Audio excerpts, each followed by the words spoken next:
ಚಾಲುಕ್ಯ ಉತ್ಸವದ breaking news. Congress ಸಮಾವೇಶ ಆಗುತ್ತಿರುವ ಚಾಲುಕ್ಯ ಉತ್ಸವ.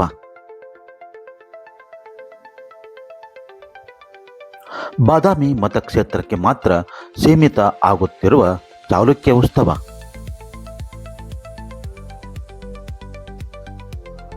ಬಾದಾಮಿ ಹಾಗೂ ಐವಳಿ ಪಟ್ಟದಕಲ್ಲಿ ನಡೆಯುತ್ತಿದ್ದರೂ ಚಾಲುಕ್ಯ ಉತ್ಸವ ಕಾಂಗ್ರೆಸ್ ಪಕ್ಷದ ಸಮಾವೇಶ. ಸರ್ಕಾರ ಕಾರ್ಯಕ್ರಮ ಆಗಿದ್ದರೂ ಪಕ್ಷಾತೀತವಾಗಿ ಆಹ್ವಾನ ನೀಡಿಲ್ಲ. ಸರ್ವ ಪಕ್ಷಗಳ ಮುಖಂಡರೊಂದಿಗೆ ಸಭೆಯೂ ಮಾಡಿಲ್ಲ.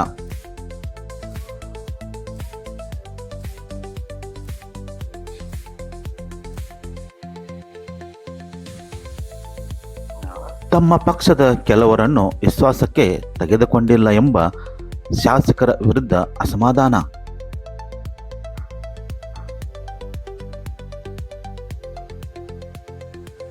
ಶಾಸಕ ಬಿಬಿ ಚಿಮ್ಮನಕಟ್ಟಿ ನಡೆಗೆ ಬಾದಾಮಿಯಲ್ಲಿ ಕೆಲವರಿಂದ ಅಸಮಾಧಾನ.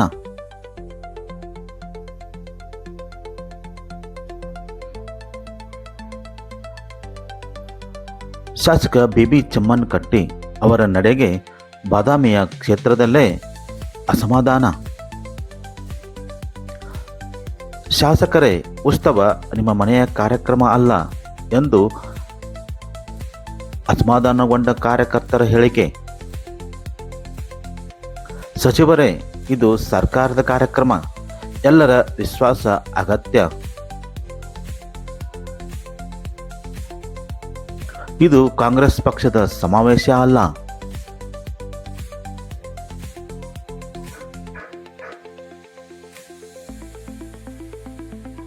ಕೋಟ್ಯಾಂತರ ರೂಪಾಯಿಗಳ ಸರ್ಕಾರದ ದುಡ್ಡು ವೆಚ್ಚದಿಂದ ಚಾಲುಕ್ಯ ಉತ್ಸವ ಮಾಡುತ್ತಿರುವುದು ಎಲ್ಲರ ಗಮನಕ್ಕೆ ತರಬೇಕು.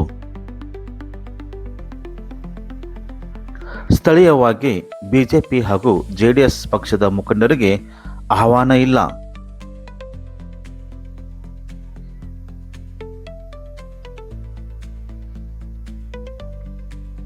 ಕಾಂಗ್ರೆಸ್ ಪಕ್ಷದ ವಿರೋಧಿ ಬಣದ ಮುಖಂಡರಿಗೂ ನಿರ್ಲಕ್ಷ್ಯ.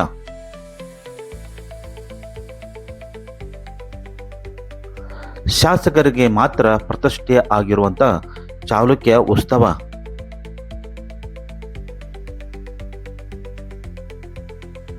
ಸಿಎಂ ಸಿದ್ದರಾಮಯ್ಯನವರಿಗೆ ಕರೆಸುವ ಮೂಲಕ ವಿರೋಧಿ ಬಣಕ್ಕೆ ಪರೋಕ್ಷವಾಗಿ ಟಾಂಗ್ ನೀಡುವ ತಂತ್ರಗಾರಿಕೆ.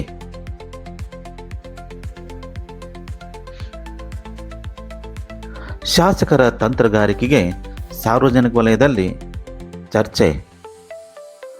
ಸಾರ್ವಜನಿಕ ವಲಯದಲ್ಲಿ ಉತ್ಸವಕ್ಕಿಂತ ರಾಜಕೀಯ ತಂತ್ರಗಾರಿಕೆಯ ಕುತೂಹಲ. ಕಾಂಗ್ರೆಸ್ ಪಕ್ಷದ ಎರಡೂ ಬಣಗಳಲ್ಲಿ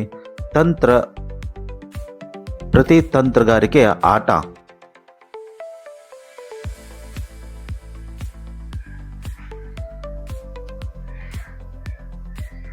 ಸಾರ್ವಜನಿಕ ವಲಯದಲ್ಲಿ ಉತ್ಸವಕ್ಕಿಂತ ರಾಜಕೀಯ ತಂತ್ರಗಾರಿಕೆ ಬಗ್ಗೆ ಕುತೂಹಲ ಮೂಡಿಕೆ.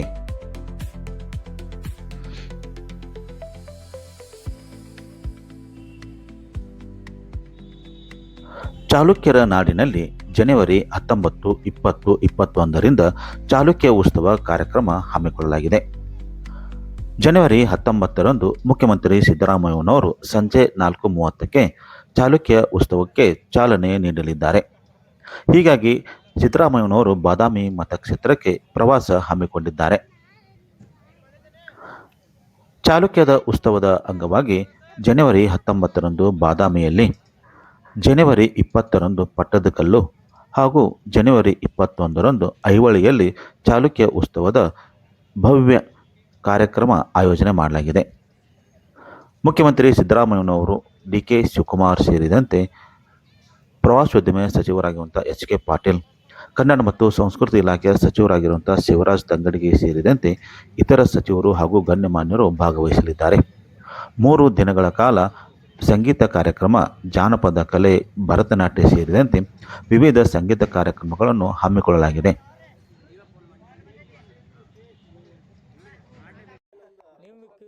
ಬೆಂಗಳೂರಿನಲ್ಲಿ ಅಬಕಾರಿ ಇಲಾಖೆಯ ಡಿಸಿ ಆಗಿರುವಂಥ ಜಗದೀಶ್ ನಾಯ್ಕರ್ ಅವರ ಮೇಲೆ ಲೋಕಾಯುಕ್ತ ದಾಳಿ ಹಿನ್ನೆಲೆ ಅಬಕಾರಿ ಸಚಿವರಾಗಿರುವಂಥ ಆರ್.ಬಿ. ತಿಮ್ಮಾಪೂರ್ ಅವರ ಮೇಲೆ ಆರೋಪ ಬಂದಿತ್ತು. ಈ ಆರೋಪದ ಹಿನ್ನೆಲೆ ಅಬಕಾರಿ ಇಲಾಖೆಯ ಸಚಿವರಾಗಿರುವಂಥ ಆರ್.ಬಿ. ತಿಮ್ಮಾಪೂರ್ ಬಾದಾಮಿಯಲ್ಲಿ ಪ್ರತಿಕ್ರಿಯೆ ನೀಡಿದ್ದಾರೆ. ಏನಂತ ಹೇಳಿದ್ದಾರೆ ನೋಡಿ. ಮೇಲಂತವರು ಮಾಡ್ತಾ ಇರ್ತಾರೆ, ಲೋಕಾಯುಕ್ತರು ಕೈಯಾಗ ಸಿಗ್ತಿರ್ತಾರೆ. ಆ ಸಿಕ್ಕಾಗ ಯಾರ್ಯಾರ ಹೆಸರನ್ನು ದುರ್ಬಳಕೆ ಮಾಡ್ಕೋತಾರೆ. ಆ ದುರ್ಬಳಕೆ ಮಾಡಿಕೊಂಡ್ರೆ ಮಾತ್ರ ದುಡ್ಡು ಬರುತ್ತೆ. ಈಗ ನಾ ಇವ್ರು ಕೊಡ್ಬೇಕು, ಅವ್ರು ಕೊಡ್ಬೇಕು, ಮಂತ್ರಿ ಕೊಡ್ಬೇಕಂದ್ರೆ ತಾನೇ ದುಡ್ಡು ಕೊಡೋರು ಕೊಡ್ತಾರೆ.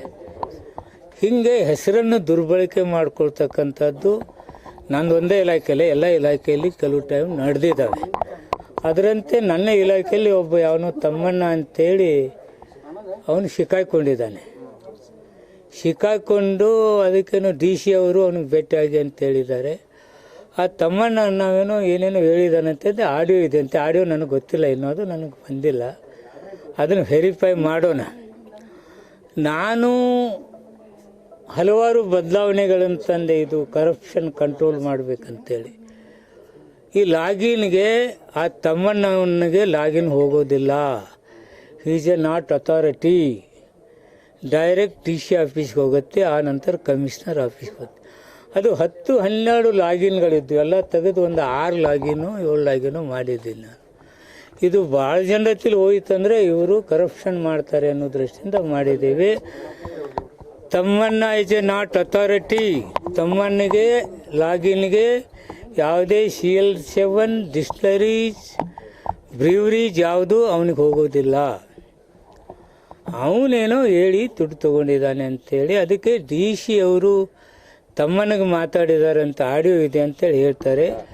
ಆಡಿಯೋ ನಾನು ಕೇಳಿಲ್ಲ. ಅದನ್ನು ನಾನು ಇಮ್ಮಿಡಿಯೇಟ್ ಅಧಿಕಾರಿಗೆ ಹೇಳಿದ್ದೇನೆ, ಉಪ್ಪು ತಿನ್ನೋ ನೀರು ಕುಡಿಬೇಕು, ಅವನು ಇಮ್ಮಿಡಿಯೇಟ್ ಸಸ್ಪೆಂಡ್ ಮಾಡಿ ಅಂತ ಹೇಳಿದ್ದೀವಿ. ಆದರೆ ಅಷ್ಟರಲ್ಲೇ ಲೋಕಾಯುಕ್ತರು ಕೋರ್ಟಿಗೆ ಹಾಜರು ಮಾಡಿದ್ದಾರೆ. ಕೋರ್ಟ್ ತೀರ್ಮಾನವನ್ನು ಕಾಯೋಣ.